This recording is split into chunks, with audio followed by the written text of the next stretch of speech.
truly like what really defines like our heart and how we like lead our life is that we get what we're looking for.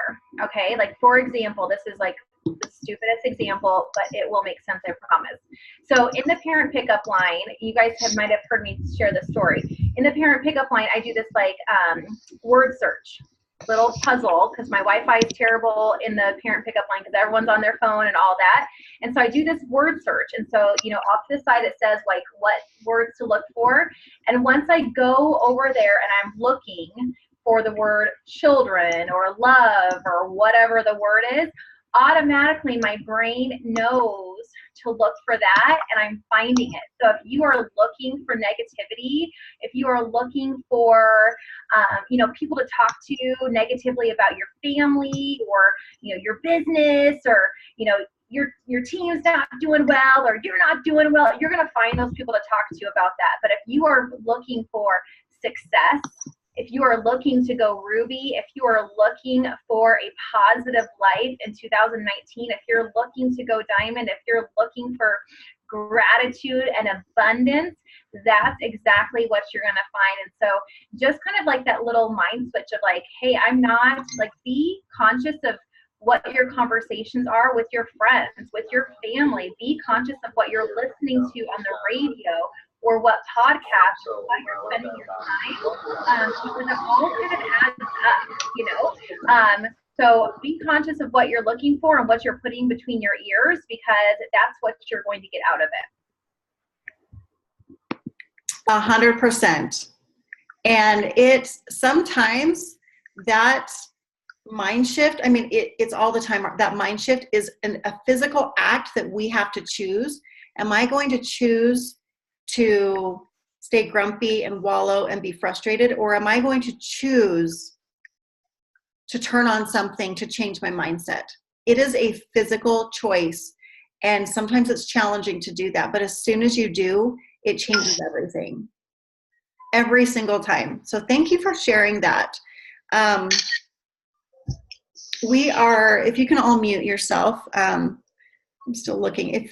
If you guys see Kristy hop on, let me know.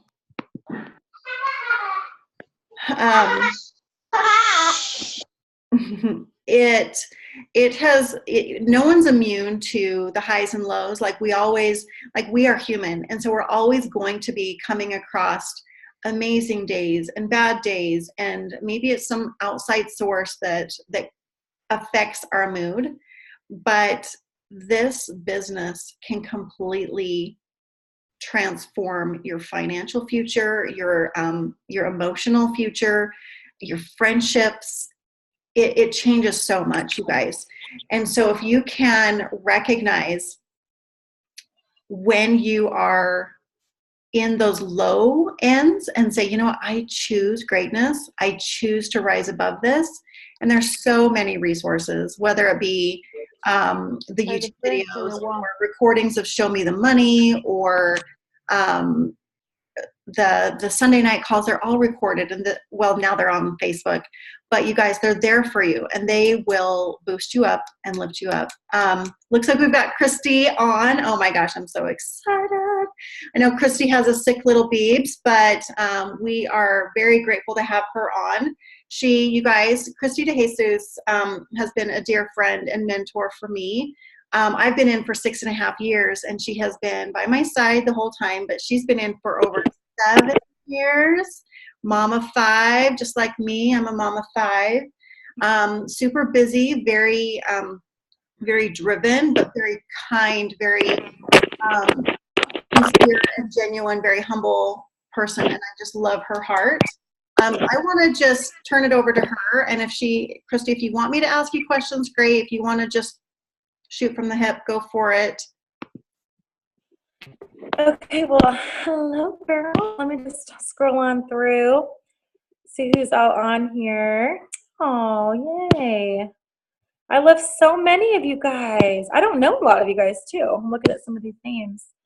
Wow, you got a lot of people on. Okay, awesome. Sorry, I just had to take a second. No, it's good. I just popped on. So, yeah, oh my gosh, it's been, you know how it is with sick toddlers, right? Like It's just all encompassing, very needy child. So I did a Zoom earlier with a team that's really growing strong out of Pennsylvania. And so we talked about some really cool things.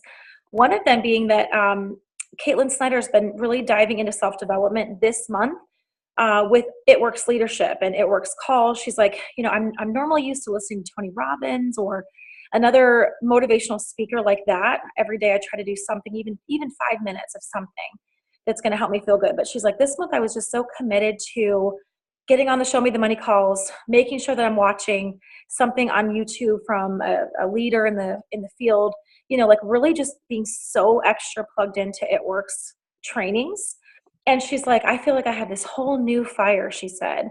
And she's like, I will do what I can for the day. I'll message, I'll do my posts, I'll do my follow-ups. And she's like, I just go to bed with such peace that I'm not pushing for a certain number or a certain rank, but I'm doing my part and I'm going to sleep giving the rest to God. Like I'm just filling myself up, doing my work, and I'm not stressing anymore. I don't know. It was just a really cool takeaway that she's, number one, like made her self-development this month It Works geared, if that makes sense, and how that's actually like taking all the pressure off of her, right? Like I would think it would maybe do the opposite. Like I gotta do this, I gotta be like that. But she said it was actually doing the opposite. So I thought I would share that. Hello from Charlotte, North Carolina over here. But yeah, I would love for some questions to come in from your team, Colette, or from you. That gives me a better direction because I could just randomly talk.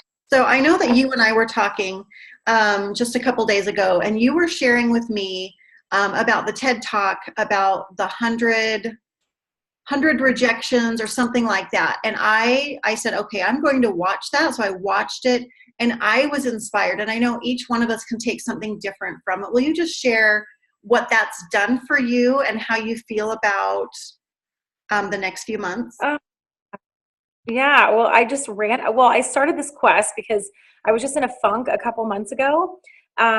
Just, when you just find yourself in a place where you're complaining more than you're being grateful, or you just feel like you're not motivated, not inspired, you're just totally in a funk. And I felt like that. I mean, I get like that too, like anybody. And so I just picked up this book because I thought, what could I do in this moment that would help me feel better? What could I do just right now that would help me feel better? And I cleaned off my bed because it was just covered in stuff. And every time you walk by it just makes you feel worse. So next time you're in a funk, think like, okay, what's one thing right now? Look around that if you did, you would just feel a little bit better. So do that. And so there was a book that was on my bed, and I just happened to open it, and it talked about self-development and how we could spend a few minutes every day in our car listening to something that's going to help us become a better human. And so that's where it started for me. Like that moment, cleaning off my bed, finding this book that was kind of under there that I had put out a couple days before or something. But I just started listening to one thing that led me to something else, that led me to something else. And this TED Talk has literally changed my life. And I love it because he said in this talk, 100 Days of Rejection is what it's called, that he has been able to fulfill all of his life's dreams, everything he's ever wanted to do or set out to do, simply by asking. I thought it was the coolest, easiest, weirdest concept ever. But in the end, I thought, what could I do for 100 days? This 100-day quest for him changed his whole life. And I thought, what could I do for 100 days for me personally that would change the course of my life? What could I do? And so I challenge you, what could you do for 100 days straight? I mean, you got to be committed to it, but that it would alter the rest of your life. Because wouldn't it be worth it just to see what could happen, right? And so I've been working out. I just decided I'm going to go and work out. And this whole quest, this whole journey for me I'm so grateful I'm doing this. Because usually in the wintertime, I might get into a deeper funk, or the holidays, I don't feel right sometimes, especially being in this colder weather. But exercising is totally helping me. It gives me a plan, a mission. I got something to do every single day. It feels so good to accomplish this. So I just want to challenge every single person on here tonight to really think, what is one thing that if you did that, maybe it's writing in your journal, maybe it's praying, maybe it's, a good nighttime routine for you. Like if you did that, how could it possibly change everything for you? And so, yeah, I was sharing that with Colette. I think it's fascinating, this whole topic of rejection and how he was so afraid of it. It shut him down. It like kind of wreaked havoc his entire life. So he was ready to just conquer it. And it was so funny. It was so amusing. All of his stories, things that he did. One of his things went viral, so he found himself on TV shows. And I just think the whole idea is really cool. Just what if we stepped really into our fear and committed to it? What could we learn, and what's on the other side? Like, we might be a whole different person, y'all, if we committed to 100 days of something that we know is going to help us. So yeah, that was pretty cool. That was something that happened to me. Just I'm day 30 something. I'm not even counting anymore because I just go every single day. Well, I love that. And I love that. So sometimes when we're in that funk a little bit, if we're in that kind of, we're just not 100, we're just not feeling it. Some of it is lack of confidence. Maybe we are being a little bit down on ourselves about our weight, our eating, our exercise, our whatever. And all of a sudden, when you start accomplishing something, you gain confidence because you're accomplishing something, you feel value, and that bleeds into everything, whether it be your business and the way you carry yourself, the way you dress, the way you talk, the way you act. And so I think it's very important that we all find that one thing that we can commit to. Like she said, it could be making your bed. It could be prayer. It could be something that you feel that will provide value for you and that you can feel accomplished. And so I say, go for it. So look it up, the TED Talk, 100 Days of Rejection, and see what you can do, because it's something that's like holding you back. It's a habit or a mindset or an activity or a belief. Like, gosh, if you could just get over that, that one thing that you don't even know what really is on the other side. Like, what is that one thing that is really honestly holding you back? Mm-hmm. For me, it was, I love exercising. I need it like air, but I'm not consistent with it. I'm just not, unless I was teaching. So I thought, if I could commit to this and do this on my own outside of teaching and letting that be my excuse or this thing that I like depend on, if I really committed to this, how would that affect my eating? How would that affect my commitment to everything? Like, I felt like that was my thing that was holding me back. So really think, if I just changed that one thing, it would just spill out everywhere. Mm-hmm. Probably, maybe, most likely, so it's really, you can do anything for 100 days. And I'm telling you, by day 3, day 4, day 5, you're going to feel like this new momentum. Like, I'm really doing this. Holy cow, I'm really doing this. And it's like, it's on from there. It's just, it takes on a whole new life. And every time that you're doing it, you should be thinking, what am I learning from this today? What would be my aha moment today in this? And I think it'd be great for you to journal it too, because you're going to like literally have these life insights, these aha moments of everything are going to come to you as you commit to this thing and go on. And I think it's important to document that throughout the process too. Like, I'm excited for you guys. I want to hear what it would be and what you're thinking and what you're feeling and how it's affecting everything too. I want to be a part of that. And I think that would be awesome to share on Facebook with your audience too, because that makes you working towards something that they can cheer you on with. And all of us are going to be working on something different. So it's not, we're not copycatting. We're not sharing the same post. We're just experiencing something and sharing it with everyone. Yeah, exactly. Okay. So Kristy, so you've been in the business for 7 years, and I wanted to ask, I know that we get asked this a few times, with what you know now, looking back, what advice can you give as far as maybe working your business, or I don't know, like, what advice means the most to you that you want to share with everyone? It's a lot of pressure, Colette. What is the main thing? A lot of pressure. I need to ponder that for like a day. I know. Give you like the right answer. Well, you know what? I think we overthink so much of this. I mean, just like this answer, right? Like, oh my gosh, what's the answer that I need to say to inspire all of you?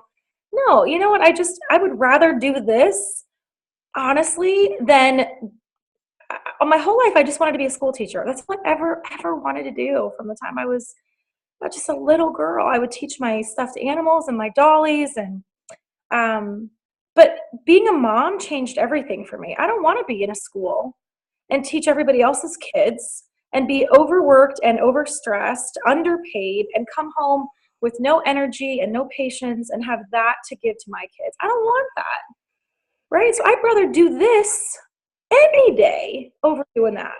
And that was my dream, you know? So I think when I don't want to make that follow-up, or I'm in the funk, or wherever my mind may be that's not going to be productive when it comes to the business, if I can just if I can get in touch with those emotions, and I don't always do it, but if I can, and I can think, gosh, what else sorry, I'm tired. What would I be doing right now at 1 p.m., let's say on a Wednesday?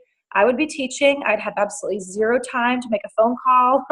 If my kids got sick, it would be like the end of the world to try to find a sub and get that whole thing organized for a sub to walk in and be able to take over. Amber, it's almost harder to have a sub come in and teach so that you can stay home with your sick kids. So if I could just remember what my life would be like without this, or go back to the days of living in foreclosed homes and being so stressed and so fearful of how I would provide for my family, I'm going to make that follow-up. Yeah, I'm going to do that, because that follow-up allows me the option to be home with my kids. It allows me the freedom that I have now.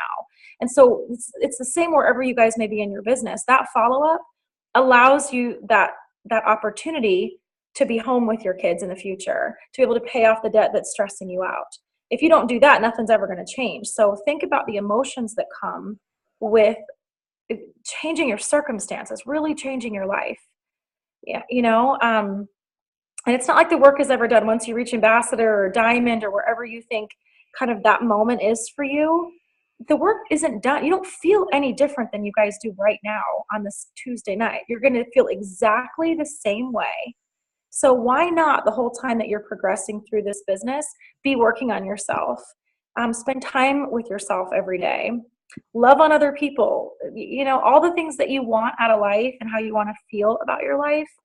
I'm telling you, if you keep that as a priority, when you get to ambassador, when you get to diamond, when you make $1 million, when you pay off your house, whatever it is, you're going to feel the exact same way. So you might as well be happy right now. And 2 years from now, when you pay off your mortgage, and 2 years from now when you go ambassador, right? Why don't we be happy the whole way through, not just when we get there? So how do I do that? It's no different for me now than when I started. I'm the same person that I am now that when I started. So I need to do the things that make me happy. I need to work out. I need to pray. I need to have a balance and spend some time with my girlfriends and laugh and be silly. I need to feel like I'm making a difference in this world. I need to do things that challenge me. All those things that were there in the very beginning, they still apply to me today. So I just think we can all do a better job of taking care of ourselves so that we have more to give to our teams and our business and our families. And, we should not put ourselves dead last. We shouldn't say, no, I can't sit down and do that devotional because I've got to do the dishes. That devotional is by far more important for your soul than a sink full of dirty dishes any day of the week. But I think we have it so backwards. We got to take care of ourselves better. And I wish I would have done a better job of that. Looking back, I don't think that I did that enough as I was building this business. Yeah, I think all of those, really great advice. And I think the first thing you said was don't overthink it. And I think we all of us have tried to complicate the business, or complicate what to say to someone, or to complicate a post. And this 100 days of rejection, I really want to challenge you guys to be vocal about it, about your struggle or your commitment or how it's changing you. Because I feel like, and Kristy had shared with me, that if we can speak up and be a little bit more loud about our hopes, our dreams, or how we feel about this business, or what we're working towards, where we've been and what we want out of this business, just share. You don't have to be making $500 a month to be sharing. You want to make an extra $500 a month. And you know what? You would rather try this than take on a second job and be away from your kids. Share about that, and just share your heart, and people will connect with who you are and what you're working towards. I too did not know about personal development for several years in this business. I got to presidential and hadn't worked on personal development at all. And so I wish that I had started that earlier, because I had insecurities and compared myself and held myself back. I've been camping at presidential for 5 years, and it's been a lot of personal development. And so, yeah, I would definitely encourage people to work on that too. Kristy, I'll just ask probably another question and then probably let you go. I know that it's late there. What has your 7 years, how have you grown because of this business and the people and the company? Like, how are you different? Completely. Hold on 1 second. Let me, I'm trying to close the screen out. I was going to just jump on the chat and see what was going on in there. Okay, sorry. So sorry about that. How am I different? Oh my goodness. Well, I never saw myself doing something like this 7 years ago. You know, I just was like a stay-at-home mom or regular woman, you know. But I think there was always this part of me that felt like there was something more, something like really big that I could do. I had no idea what that could be though. I didn't really know, but I could feel, it's like this tiny little seed that I bet is in every single one of you on this call. You know, and maybe when you were working retail, you thought, God, is this it? Like you could just feel there was something more that you were supposed to do, a mission, some goal that was bigger than yourself. You didn't even know how to explain it or word it. And so I feel like I never thought I could do something like this. Like, who was I to do something like this? I was reading that quote from, oh gosh, what is her name? Marianne Williamson, I believe it is. It's one of the most beautiful things I've ever read, where she says at the end, somewhere in the middle, you know, who am I to be beautiful, to be strong? Who am I to be successful? That so many women feel that way. Like, who am I to be that kind of a woman? But then she says, but who are you not to be? Who are you not to be? You shining your light gives other women the permission to shine theirs. You stepping into the unknown helps other women be like, gosh, if she can, I can. And I feel like that's probably what we're all feeling, is like, if we could just step into that power as a woman, and like, who are we gonna be? But what is it gonna do for other people? Like, how many lights are we gonna shine and create that spark in so many other people? So I think that's the best part, is feeling like little me could do something like this. You know, I just think that anything's possible now. I was reading last week about the 5-minute mile, and how way back in the day, I'm not a runner by any means, but I thought this was a really great story, that nobody could ever break a 5-minute mile. Nobody. All the best runners in the world, no one had done this, until one day someone did. He ran a mile in 5 minutes. And I mean, people were like, what? Right? Like, can you imagine just how big of a deal that must have been in the world of running? And now it's the standard. It is the standard. If you are a runner, a male, that's what you do. But it wasn't always like that. It just took one person to do it and show that it's possible. And then it became almost a standard of running, right? And so it's the same for us as women. No one ever thought a little stay-at-home mommy could do something like this until someone did it. And then I hear all these other women. Here's Amber, here's Colette, here's all these women doing it too. And that's what we have to show till it becomes a standard, that we can say, yes, you can join this business, you can be successful. Why not you? Who are you not to be successful and beautiful and grand and glorious and powerful? Who are you not to be? Right? And that becomes the standard then. And we just have to keep going until until it's the standard of like, yes, as a stay-at-home mom with no education and a high school dropout, yes, you can be a 6-figure earner in a year or 5 years or 10 years or whatever you want to do. Yes, you, until it's the standard. Like, that's just how I feel about it. I just feel like anything's possible now. If I can do this, why not you? It just takes one person to show you that it's possible. And I'll be that girl if I need to be, but someone else paved it before me. Someone else before her, you know, and now we all know, yeah, you can do this. Why not you? Awesome. Okay, Kristy, thank you. You guys, will you show her some love on the side in the chat? share your ahas. Go into Diamond Makers. I'll make a post, or Amber, I'm not done yet, so maybe Amber, you can say share your ahas about the Zoom. And for those of you guys that were on, share in the thread what you loved about, what your takeaway was, because I know that I'm getting some messages on the side. Like, it just takes one little thing to say, to touch your heart. And Kristy, I know that you have always just so well with words, and you're always so inspiring. So I want to say thank you for taking the time. I know it's 10:30 there, and you've got a sick little baby. So thank you for hopping on. I'll let you go if you want, if you're ready to go. You guys, my team that is still on,